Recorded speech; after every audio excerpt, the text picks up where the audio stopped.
बिस्मिल्लाहिर्रहमानिर्रहीम। अस्सलाम वालेकुम। Welcome to Intellilogics. मेरा नाम मोहम्मद आबिद है और इस सीरीज़ में हम एंड्रॉयड ऐप डेवलपमेंट के बारे में पढ़ेंगे। तो हाँ, आज के इस पहले लेक्चर में मैं एंड्रॉयड स्टूडियो जो हमारे पास आईडीई है उसको डिस्कस करूँगा। यहाँ से मैंने एंड्रॉयड स्टूडियो को लॉन्च किया। यहाँ पे मैं एज्यूम करूँगा कि आप ऑलरेडी एंड्रॉयड स्टूडियो इंस्टॉल कर चुके हैं और आप के पास उसका सेटअप वगैरह कंप्लीट है। तो ये मैंने एंड्रॉयड स्टूडियो को लॉन्च किया और जो हमारे पास पहली स्क्रीन नज़र आएगी तो हमारे पास ये स्क्रीन नज़र आएगी। मेरे पास जो एंड्रॉयड स्टूडियो का वर्जन है वो 2.2.3 है और ये मतलब इस टाइम पे लेटेस्ट जो वर्जन है वो यही है। तो यहाँ पे फिर हमारे पास मुख्तलिफ ऑप्शंस हैं। आप एक नया एंड्रॉयड स्टूडियो प्रोजेक्ट स्टार्ट कर सकते हैं या कोई एग्जिस्टिंग एंड्रॉयड स्टूडियो प्रोजेक्ट भी ओपन कर सकते हैं। वर्जन कंट्रोल से, गिटहब से वगैरह से आप क्या कर सकते हैं, ये जो मुख्तलिफ साइट्स हैं यहाँ से आप एप्लीकेशन को डाउनलोड करके उसको आप प्लेस कर सकते हैं। एक्लिप्स में अगर आप कोई ऑलरेडी एंड्रॉयड का प्रोजेक्ट कर चुके हैं तो वो भी आप यहाँ पे इंपोर्ट कर सकते हैं। इसके अलावा कुछ कोड सैम्पल्स अगर आप देखना चाहते हैं जो कि गूगल की तरफ से प्रोवाइडेड है तो वो भी आप यहाँ पे देख सकते हैं। बहरहाल हम यहाँ पे एक नया एंड्रॉयड स्टूडियो का प्रोजेक्ट लॉन्च करते हैं। ये मैंने क्लिक किया और हमारे पास ये जो नेक्स्ट स्क्रीन है तो उस पर हमसे ये एप्लीकेशन का नाम मांग रही है। लेट्स एप्लीकेशन का नाम मैंने मेंशन कर दिया इंटेल ऐप। फिर हमारे पास कंपनी डोमेन है intellilogics.com और पैकेज नेम है। जो पैकेज नेम होता है वो बेसिकली हमारी कंपनी डोमेन का रिवर्स होता है। अब ये पैकेज नेम क्यों ज़रूरी होता है? लेट्स से आपने एक ऐप बना रहे हैं और उसका नाम इंटेल ऐप है और एक और बंदे भी इंटेल ऐप के नाम से एक एप्लीकेशन बना रहा है। अब इन दो को जो डिफ्रेंशिएट करेगा तो वो बेसिकली पैकेज नेम करेगा। उसके पैकेज का नाम मुख्तलिफ होगा और आपके पैकेज का नाम मुख्तलिफ होगा। ये क्यों ज़रूरी है? जब आप लेट से ऐप डेवलप करते हैं और उसको गूगल प्ले स्टोर पे प्लेस करते हैं और मतलब एक ही नाम से दो ऐप्स हैं तो वो फिर आप उसको मतलब डिफ्रेंशिएट करने के लिए पैकेज का नाम यूज़ करते हैं। और अगर आप फिर प्रोजेक्ट में C++ की सपोर्ट करना चाहते हैं तो आप ये चेक ऑन कर दें। नॉर्मली हमें C++ की ज़रूरत यहाँ पे नहीं है तो इसलिए मैंने इसको ऑफ रखा हुआ है। प्रोजेक्ट लोकेशन, आपका प्रोजेक्ट कहाँ पे सेव होगा तो आप यहाँ मैंने बेसिकली C के अंदर YouTube एंड्रॉयड लेक्चर्स के नाम से फ़ोल्डर बनाया है और उसमें हमारे ये इंटेल ऐप का नाम है। आप इसको यहाँ से चेंज भी कर सकते हैं, आपकी मर्ज़ी है। आप कहीं पर भी जो है तो आप अपनी एप्लीकेशंस को स्टोर कर सकते हैं। यहाँ से फिर मैंने इसको नेक्स्ट किया तो ये फिर हमें मुख्तलिफ प्लेटफॉर्म्स के बारे में बताएगा कि आप ऐप किस प्लेटफॉर्म के लिए बना रहे हैं। बेसिकली एंड्रॉयड जो है आजकल फ़ोन और टैबलेट पर तो है ही, इसके अलावा एंड्रॉयड वेयर जो वॉचेस वगैरह हैं, घड़ियाँ हैं, उस पर भी हैं। एंड्रॉयड टीवी भी अवेलेबल है आजकल और एंड्रॉयड ऑटो जो गाड़ी वगैरह में यूज़ होता है तो आप इन सब के लिए प्रोग्रामिंग कर सकते हैं। बहरहाल यहाँ पे हम टारगेट करेंगे फ़ोन एंड टैबलेट्स को, तो यहाँ पे हमने इस फ़ोन एंड टैबलेट को ऑन किया हुआ है। फिर हमारे पास यहाँ पे मिनिमम SDK है और यहाँ पे ये बाय डिफ़ॉल्ट जो है तो वो एंड्रॉयड 4.1 जेली बीन है। हमारे पास एंड्रॉयड के मुख्तलिफ वर्जन्स हैं। मिनिमम SDK का मतलब ये है कि आपकी जो ऐप है तो वो सबसे कम किस एंड्रॉयड के किस वर्जन पे काम करेगी और उससे जो नीचे के वर्जन हैं उस पर काम नहीं करेगी। तो हमने इसको 4.1 रखा हुआ है। आप इसको यहाँ से चेंज भी कर सकते हैं। लेट्स से मैं कहता हूँ कि मैं इसमें 4ICS को भी सपोर्ट देता हूँ 4.0 की, तो तकरीबन 98.3% डिवाइसेस पे हमारी ऐप काम करेगी। तो मिनिमम SDK का यही मतलब है कि आपकी जो ऐप है वो कम से कम किस एंड्रॉयड के वर्जन पे चलेगी। यहाँ से फिर मैं इसको नेक्स्ट करता हूँ। अच्छा, add an activity to the mobile. जो यहाँ पे आप हमारे पास बेसिकली एंड्रॉयड ऐप में मुख्तलिफ कंपोनेंट्स होते हैं, एक्टिविटीज़ होती हैं, सर्विसेज होती हैं, ब्रॉडकास्ट रिसीवर्स होते हैं, डेटाबेस वगैरह हो सकते हैं। तो इन सब को हम यूज़ करेंगे, लेकिन फ़िलहाल जो हमारे सामने पहले चीज़ आई है तो वो है एक्टिविटी। बेसिकली एक्टिविटी क्या है? जो आपकी एप्लीकेशन की जो स्क्रीन है, जो पेज है, तो उसको हम एक्टिविटी बोलते हैं। एक्टिविटीज़ की फिर मुख्तलिफ़ टाइप्स हैं यहाँ पे। आप यहाँ से बेसिक एक्टिविटी जो है ये भी सेलेक्ट कर सकते हैं। इसमें आपके पास ये फ्लोटिंग एक्शन बटन भी आ जाएगा। एम्प्टी एक्टिविटी में आपके पास एक ब्लैंक एक्टिविटी होगी, उसमें आप कुछ भी प्लेस कर सकते हैं। फुल स्क्रीन एक्टिविटी हो सकती है, Google AdMob ads activity हो सकती है। अगर आप अपनी ऐप में एडवर्टाइजमेंट्स वगैरह प्लेस करना चाहते हैं तो उसके लिए आप Google AdMob ads activity use करेंगे। अगर आपने ऐप में गूगल मैप्स प्लेस करनी है तो उसके लिए आप ये गूगल मैप्स एक्टिविटी यूज़ करेंगे। लॉगिन एक्टिविटी है, मास्टर डिटेल फ्लो है, बेसिकली इसमें फ्रेगमेंट्स का कॉन्सेप्ट आएगा। नेविगेशन ड्रॉर एक्टिविटी आप प्लेस कर सकते हैं, स्क्रॉलिंग एक्टिविटी ऐड कर सकते हैं, इसके अलावा सेटिंग्स की एक्टिविटी ऐड कर सकते हैं और टैब्ड एक्टिविटी भी ऐड कर सकते हैं। बेसिकली ये जो है तमाम टेम्पलेट्स हैं और आप इसमें से किसी भी टेम्पलेट को चूज़ करके काम कर सकते हैं। इसके लिए कि आपको ज़ीरो से सब कुछ करने की ज़रूरत नहीं है, बल्कि ये आपके पास प्री बिल्ट टेम्पलेट्स हैं। यहाँ से मैंने एम्प्टी एक्टिविटी सेलेक्ट की है और इसको नेक्स्ट कर दिया है। अच्छा, एक्टिविटी से रिलेटेड आपके पास फिर दो फाइल्स बनेंगी। एक जावा की फ़ाइल होगी, जावा की क्लास होगी, और एक आपके पास XML में लेआउट होगा। तो अगर आप चाहते हैं कि लेआउट जनरेट करना चाहते हैं तो आप इस चेक को ऑन करें, अदरवाइज इसको ऑफ करें। लेकिन मैं चाहता हूं कि हमारे पास लेआउट भी जनरेट हो जाए, XML की फ़ाइल और जावा की क्लास जो है वो भी जनरेट हो जाए। बेसिकली यहाँ पे कन्वेंशंस ये है कि मेन एक्टिविटी, तो आप देख सकते हैं कि एक्टिविटी अंडरस्कोर मेन है। अगर मैं इसको करता हूँ माई मेन तो आप देख सकते हैं कि एक्टिविटी अंडरस्कोर माई अंडरस्कोर मेन ये हो गया है। इसको हम डिफ़ॉल्ट ही मेन रहने देते हैं और यहाँ से मैं इसको फिनिश कर देता हूँ। जब आप फिनिश क्लिक करते हैं तो ये बेसिकली बिल्ड का प्रोसेस स्टार्ट हो जाता है। ग्रेडल जो है वो प्रोजेक्ट को बिल्ड करता है और उसके अंदर जो फोल्डर्स हैं, जो कि मतलब रिक्वायर्ड चीज़ें हैं, वो सब कुछ आपके लिए बिल्ड करता है। और हमारा प्रोजेक्ट बनेगा कहाँ पे, जैसे कि मैंने बताया कि सी में एंड्रॉयड यूट्यूब एंड्रॉयड लेक्चर्स के नाम से ये इंटेल ऐप यहाँ पे बन चुका है। और यहाँ पे आते हैं, देखिए हमारा प्रोजेक्ट जो है वो बिल्ड ऑलमोस्ट हो गया है। जब ये बिल्ड हो जाएगा तो फिर हम इसके मुख्तलिफ कंपोनेंट्स को एंड्रॉयड स्टूडियो को डिस्कस करेंगे। बेसिकली ये एंड्रॉयड स्टूडियो है और इसमें ये हमारे पास मेन्यू बार है। यहाँ से आप कोई भी मेन्यू वगैरह सेलेक्ट कर सकते हैं जो कि किसी आम मतलब विंडो सॉफ्टवेयर में होता है। ये हमारे पास टूल बार है, इसमें भी जो बहुत मोस्ट कॉमनली यूज्ड कमांड्स हैं वो आपके लिए अप्लाई मतलब आप यहाँ से अप्लाई कर सकते हैं। ये जो प्ले का बटन है ये बेसिकली ऐप को लॉन्च करने के लिए या रन करने के लिए यूज़ होता है। आपने जो SDK इंस्टॉल किया हुआ है आप यहाँ से SDK मैनेजर को लॉन्च कर सकते हैं।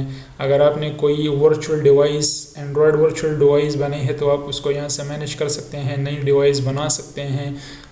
ये हमारे पास बेसिकली फैब्रिक है। फैब्रिक किस लिए यूज़ होता है, ये अगर आप ट्विटर को इंटीग्रेट करना चाहते हैं अपनी ऐप में ट्विटर को, तो आप फैब्रिक यूज़ करते हैं। ये भी हम इंशाल्लाह फिर फ्यूचर में डिस्कस करेंगे इंटीग्रेशन के। फेसबुक को किस तरह इंटीग्रेट करेंगे, ट्विटर को किस तरह इंटीग्रेट करेंगे, ये इंशाल्लाह फ्यूचर में हम डिस्कस करेंगे। अच्छा, आप यहाँ पे देख सकते हैं कि हमारे पास ये एक मेन एक्टिविटी है और ये बेसिकली मेन एक्टिविटी क्या है, ये वो क्लास है, जावा की क्लास है जो कि मैंने कहा था कि ये क्रिएट होगी। और इसके साथ साथ जो है तो ये हमारे पास एक्टिविटी अंडरस्कोर मेन जो है ये वो XML फाइल जो लेआउट है वो हमें यहाँ पे नज़र आ रही है। इन दो को बाद में डिस्कस करते हैं। फर्स्ट ऑफ ऑल हम आते हैं इस पेन की तरफ। प्रोजेक्ट जो विंडो है तो इसमें बेसिकली ये ऐप जो हमारी एप्लीकेशन है और इसके अंदर ये फिर मुख्तलिफ हमारे पास फोल्डर्स हैं जो बेसिकली इसमें फिर मुख्तलिफ व्यूज़ हैं। हमारे पास एंड्रॉयड का व्यू है, प्रोजेक्ट का व्यू है, पैकेजेस आप देख सकते हैं, स्क्रैचेस देख सकते हैं, प्रोजेक्ट फाइल देख सकते हैं। लेकिन बेसिकली हम इसको एंड्रॉयड इसलिए रखते हैं कि जो जिन फाइल्स में हमने फ्रीक्वेंटली काम करना होता है तो वो आपको इस के सिलेक्शन के बाद वही फाइल्स आपको नज़र आएंगी। तो ये भी फिर हम फर्दर इसको डिस्कस करेंगे कि मुख्तलिफ ये जो यहाँ पे व्यूज़ हैं इनका क्या काम है, लेकिन स्टिल हम इसको रखते हैं एंड्रॉयड। और इसमें जो पहला पैकेज है मैनिफेस्ट्स के नाम से, इसको मैं क्लिक करता हूँ तो इसमें हमारे पास एंड्रॉयड manifest.xml की फ़ाइल है। मैं इसको ओपन करता हूँ तो बेसिकली ये हमारे पास XML की फ़ाइल है और इसमें हमारे पास मुख्तलिफ़ टैग्स हैं। आपकी एप्लीकेशन का जो पैकेज है वो भी यहाँ पे नज़र आ रहा है। बेसिकली जो मैनिफेस्ट की फ़ाइल है तो उसमें हमारी ऐप की कॉन्फ़िगरेशंस या सेटिंग्स होती हैं कि एप्लीकेशन बैकअप प्रोवाइड करेगा, जी करेगा, एप्लीकेशन का आइकन क्या होगा जब आप इसको इंस्टॉल करेंगे। तो आप देख सकते हैं कि वो मतलब जिस आइकन पे फिर आप क्लिक करके ऐप को लॉन्च कर सकते हैं, ये वो आइकन है।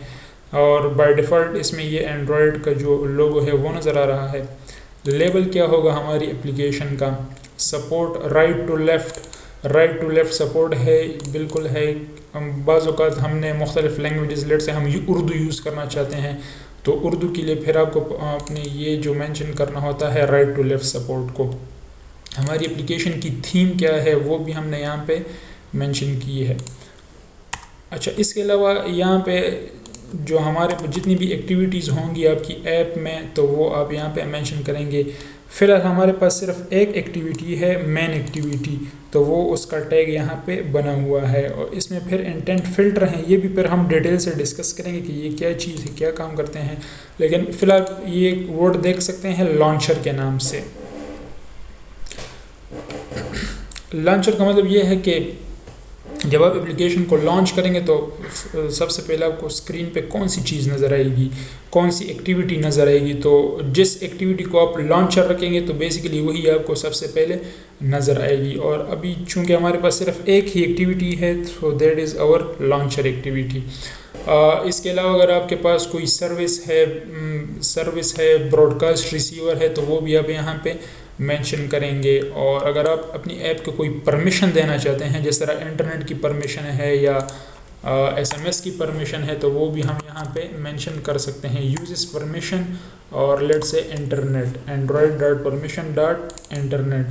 तो इससे क्या होगा कि आपकी जो ऐप है उसको इंटरनेट की परमिशन मिल जाएगी। अगर आप ये टैग मेंशन नहीं करेंगे तो आपका जो ऐप है वो इंटरनेट को यूज़ नहीं कर सकेगा। तो ये भी फ़िलहाल हमें ज़रूरत नहीं है, ये जस्ट आपको समझाने के लिए है। ये मुख्तलिफ़ चीज़ें फिर हम फ्यूचर में इंशाल्लाह यूज़ करेंगे। अच्छा, हो सकता है कि जब आप एंड्रॉयड स्टूडियो को लॉन्च करेंगे तो आपको ये एडिटर वगैरह वाइट नज़र आए। यहाँ पे चूँकि मैंने थीम जो है वो डार्कूला सेलेक्ट की है तो इसलिए ये यहाँ पे बेसिकली मुझे ब्लैक या ग्रे स्क्रीन नज़र आ रही है। इसके बाद हमारे पास ये जावा का पैकेज है, जावा का फोल्डर है और इसमें आप देख सकते हैं कि 3 पैकेजेस या 3 सब फोल्डर्स हैं। ये 2 जो हैं बेसिकली टेस्टिंग के लिए यूज़ होते हैं और जो हमारी एक्चुअल मेन एक्टिविटी है वो ये है। आप देख सकते हैं कि ये हमारी मेन एक्टिविटी है। बेसिकली ये एक क्लास है और ये इनहेरिट कर रही है। एक्सटेंड्स मींस के ये कीवर्ड हम जावा में इनहेरिटेंस के लिए यूज़ करते हैं। आप ये चीज़ इनहेरिट कर रहे हैं, ऐप कॉम्पैक्ट एक्टिविटी। फिर इसके मुख्तलिफ मेथड्स हैं, इसका अपना लाइफ साइकिल होता है, उसमें मुख्तलिफ मेथड्स कॉल होते हैं ऑटोमेटिकली। उस पर हम एक अलग लेक्चर में बात करेंगे, एक्टिविटी लाइफ साइकिल को डिस्कस करेंगे। फ़िलहाल हमारे पास ऑन क्रिएट है। यहाँ पे जो काम की लाइन है वो ये है, set content view r.layout.activity main। इसका मतलब ये है कि जब मतलब एक्टिविटी ऐप को आप लॉन्च करेंगे तो आपको जब एक्टिविटी नज़र आएगी तो उसमें कौन सा लेआउट नज़र आएगा, तो वो लेआउट जो होगा तो वो एक्टिविटी अंडरस्कोर मेन लेआउट होगा। बेसिकली ये जो लेआउट है एक्टिविटी अंडरस्कोर मेन, ये लेआउट हमें नज़र आएगा इस जावा की फ़ाइल में। यहाँ पे एक बड़ा ज़बरदस्त काम ये है कि आप डिज़ाइन जो करते हैं तो वो बेसिकली यहाँ पे नॉर्मली हम डिज़ाइन करते हैं, यहाँ से आप ड्रैग एंड ड्रॉप के ज़रिए मुख्तलिफ कंपोनेंट्स ऐड करते हैं और उनकी जो फिर फंक्शनैलिटी है वो फिर हम बेसिकली इस जावा फाइल में डिफ़ाइन करते हैं। फिर मुख्तलिफ इवेंट लिसनर्स वगैरह हम यहाँ पे मेंशन करते हैं। हम जावा में भी ये मुकम्मल लेआउट डिज़ाइन कर सकते हैं, लेकिन रिकमेंडेड यही है कि आपके पास XML में क्या हो, डिज़ाइन हो और यहाँ पे बेसिकली हम उसकी जावा फाइल से उसकी फंक्शनलिटी को मैनेज करें। फिर हमारे पास ये रिसोर्सेज का फोल्डर है, इसमें एक ड्रॉबल है। अगर आपके पास कोई इमेजेस वगैरह हैं तो आप ड्रॉबल में प्लेस कर सकते हैं। ये हमारे पास लेआउट्स हैं, फिलहाल मेरे पास यही एक एक्टिविटी अंडरस्कोर मेन लेआउट है। मैप अगर आपके पास कोई आइकन्स हैं जैसे कि लॉन्चर आइकन है या लेट्स से ऑप्शन मेन्यू के आइकन्स हैं या नेविगेशन ड्रॉअर के आइकन्स हैं, तो हम उसको बेसिकली मैप के अंदर प्लेस करते हैं। इसका यूज़ भी फिर मैं आपको फ्यूचर में बताऊंगा। फिर हमारे पास एक फोल्डर है वैल्यूज़ के नाम से, इसमें आप कलर्स डिफ़ाइन कर सकते हैं, डायमेंशंस डिफ़ाइन कर सकते हैं, स्ट्रिंग्स डिफ़ाइन कर सकते हैं और स्टाइल्स भी आप बेसिकली यहाँ पर डिफ़ाइन है। इनको फ़िलहाल हम ज़्यादा डिटेल में नहीं जाते, ये फिर हम किसी और लेक्चर में तमाम ये जितने भी इसके सब फोल्डर्स हैं ये डिस्कस करेंगे। अच्छा, यहाँ पे मैं एक्टिविटी अंडरस्कोर मैन को ओपन करता हूँ तो ये हमारे पास मुख्तलिफ विजेट्स हैं, मुख्तलिफ कंट्रोल्स हैं। ये आप यहाँ से ईज़िली यहाँ से आप इसको लेट से यहाँ पे मेरे पास एक बटन है, मैं यहाँ से को ड्रैग एंड ड्रॉप करके यहाँ पे ला सकता हूँ। तो ये बेसिकली हमारे पास मुख्तलिफ टूल बॉक्स हैं, मुख्तलिफ टूल्स हैं, मुख्तलिफ विजेट्स हैं, आप इनको यहाँ पे प्लेस कर सकते हैं। ये हमारे पास फिर कंपोनेंट ट्री है, ये हमारे पास एक्टिविटी मैन है, उसके अंदर एक टेक्स्ट व्यू है और एक बटन है। ये हमें हमारे बेसिकली उसका स्ट्रक्चर बता रहा है, कंपोनेंट बता रहे हैं। फिर ये हमारे पास एक प्रॉपर्टीज़ विंडो है, यहाँ से आप जिस कंपोनेंट को, जिस कंट्रोल को सेलेक्ट करेंगे तो उसके जो प्रॉपर्टीज़ हैं वो आपको यहाँ पे नज़र आएंगे। लेट से जिस तरह बटन है, अगर आप इस बटन के ऊपर ये जो बटन लिखा हुआ नज़र है इसको चेंज करना चाहते हैं तो आप इसकी टेक्स्ट प्रॉपर्टी को क्या करेंगे, चेंज करेंगे। आप इसको आईडी भी दे सकते हैं। लेट से इस बटन को मैं चेंज करता हूँ और मैं इसको कहता हूँ क्लिक मी, तो आप देख सकते हैं कि यहाँ पे इसका क्लिक मी जो है वो चेंज हो गया है। जो कॉमनली यूज्ड आप यहाँ से इसको स्विच कर सकते हैं, यहाँ से आप ऑल प्रॉपर्टीज़ भी देख सकते हैं और जो कॉमनली यूज़ होती हैं बहुत ज़्यादा तो वो भी देख सकते हैं। अच्छा, ये बेसिकली जो हमारे पास एक्टिविटी मैन XML की फ़ाइल है तो इसका एक डिज़ाइन मोड है और एक इसका टेक्स्ट मोड है। तो टेक्स्ट मोड में हमारे पास बेसिकली क्या है, जो आपको डिज़ाइन में नज़र आता है तो वो आप उसको कोडिंग के थ्रू भी कर सकते हैं और उसका प्रीव्यू आप यहाँ पे देख सकते हैं। जिस तरह मुझे ये एरर मिल रहा है तो इस एरर को हम, चूँकि इसकी आईडी नहीं है,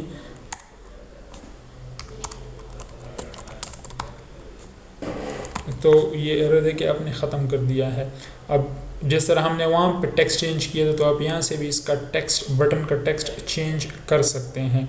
ये देख सकते हैं आप, इसमें क्लिक में लिखा हुआ है, मैं इसको चेंज करता हूँ। लेट से मैंने इसको कर दिया रेड, तो आप देख सकते हैं कि यहाँ पर भी वो चेंजेस स्पेसिफाई हो रही हैं। आप इसका डिज़ाइन, मतलब डिज़ाइन मोड भी देख सकते हैं और टेक्स्ट मोड भी देख सकते हैं। यहाँ से आप इसको जूम इन जूम आउट कर सकते हैं और यहाँ से आप फिर डिवाइस भी सिलेक्ट कर सकते हैं। अब फ़िलहाल ये Nexus 4 है, आप यहाँ से कोई भी डिवाइस सेलेक्ट कर सकते हैं तो उसकी ओरिएंटेशन और उसकी रेजोल्यूशन आप चेंज कर सकते हैं। लेट से मैं Nexus 7 सेलेक्ट करता हूँ तो आप देख सकते हैं कि ये यहाँ पे चेंज हो गया है। इसको आप रोटेट कर सकते हैं, यहाँ से ये आपके पास लैंडस्केप में आ गया है, आप इसको दोबारा पोर्ट्रेट में ला सकते हैं। यहाँ पे हमारे पास एक और व्यू भी है। बेसिकली ये जब आप कॉन्स्ट्रेंट्स लेआउट में काम करते हैं तो हम इस व्यू को सामने रखते हैं। अगर आप दोनों भी देख सकते हैं और स्पेसिफिक एक को भी देख सकते हैं। तो बेसिकली ये तो है एंड्रॉयड स्टूडियो के मुख्तलिफ कंपोनेंट्स हैं। अब अगर इस ऐप को मैं देखना चाहता हूँ, इस प्रोग्राम को मैं एग्जीक्यूट करना चाहता हूँ, तो ये इसके लिए हमारे पास कोई डिवाइस होनी चाहिए। तो उसके लिए आप वर्चुअल डिवाइस भी यूज़ कर सकते हैं और उसके लिए आप मोबाइल जो रियल डिवाइस है वो भी यूज़ कर सकते हैं। तो ये मेरे पास वर्चुअल डिवाइस के लिए बेसिकली मैंने यहाँ पे जेनीमोशन इंस्टॉल किया हुआ है। इसमें मैंने ये मुख्तलिफ डिवाइसेस पहले से बिल्ड की हैं। तो हम यहाँ पे टेस्टिंग के लिए जो है तो जेनीमोशन को यूज़ करेंगे, और जेनीमोशन औरों की निस्बत थोड़ा लाइट है और फास्ट भी है, तो मैं पर्सनली लाइक करता हूँ जेनीमोशन को। थोड़ा सा टाइम ये लेगा और ये आप देख सकते हैं कि ये हमारे पास लॉन्च हो गया है। अब इस ऐप को रन करने के लिए हम क्या करेंगे, यहाँ से ये जो की है आप यहाँ से इसको रन कर सकते हैं, रन से भी आप इसको रन कर सकते हैं, लेकिन मैं इस प्ले बटन से इसको रन करता हूँ। अगर फर्स्ट टाइम ये डिवाइस पिक नहीं करता तो आप क्या करेंगे, यहाँ टूल्स में आएंगे और एंड्रॉयड इस इनेबल चेक को एक दफ़ा ऑफ करेंगे और एक दफ़ा ऑन करेंगे, तो उम्मीद है कि ये अब चल पड़ेगा। थोड़ी देर में जेनीमोशन आ जाएगा। ये जेनीमोशन कस्टम फ़ोन और मैंने इसको ओके कर दिया। तो हमारी जो ऐप है वो बेसिकली यहाँ पे एग्जीक्यूट होके हमें जो एक्टिविटी है बेसिकली वो हमें दिखाई देगी। स्टिल ये बिल्ड हो रहा है। ग्रेडल जो है वो बिल्डअप कर रहा है। ग्रेडल क्या काम करता है, ग्रेडल बेसिकली एक बिल्ड इंजन है, एक बिल्ड टूल है। ये जो हमारा प्रोजेक्ट है इसको कंपाइल और मतलब इसको APK में कन्वर्ट करता है। APK क्या है, एंड्रॉयड पैकेज, जो कि हम फिर मोबाइल या डिवाइस पे इंस्टॉल करते हैं। तो उस फॉर्म में लाने के लिए हम क्या यूज़ करते हैं, ग्रेडल को यूज़ करते हैं। ये हमारी ऐप ऑलमोस्ट लॉन्च हो गई है। हाँ, हमें ये स्क्रीन नज़र आएगी, कहाँ पे नज़र आएगी, इस जेनीमोशन के अंदर। आप देख सकते हैं कि ये हेलो वर्ल्ड जो हमारे पास टेक्स्ट व्यू है और एक बटन है वो यहाँ पे आ गया है। तो ऐप को टेस्ट करने के लिए हम क्या करते हैं, या तो इसको वर्चुअल डिवाइस पे रन करते हैं या इसको हम रियल डिवाइस पे, रियल फ़ोन पे भी लॉन्च कर सकते हैं। इसमें एक और जो समझने की चीज़ है तो वो हमारे पास एंड्रॉयड मॉनिटर है। ये हम डिबगिंग के लिए यूज़ करते हैं। अगर हमारी ऐप में कोई एरर वगैरह आएगा तो उसका मैसेज भी हमें यहाँ पे मिलेगा। मुख्तलिफ हमारी एप्लीकेशन की जो स्टेट है तो वो हमें यहाँ से पता चलेगी। तो इंशाल्लाह नेक्स्ट लेक्चर में हम ये जो फर्दर चीज़ें हैं इनको डिस्कस करेंगे। अगर आपको कोई क्वेश्चन है तो आप काइंडली कमेंट सेक्शन में उसको मेंशन करें, और अगर आपकी जहन में कोई इम्प्रूवमेंट्स की सजेशन है तो वो लाजमी दें। शुक्रिया।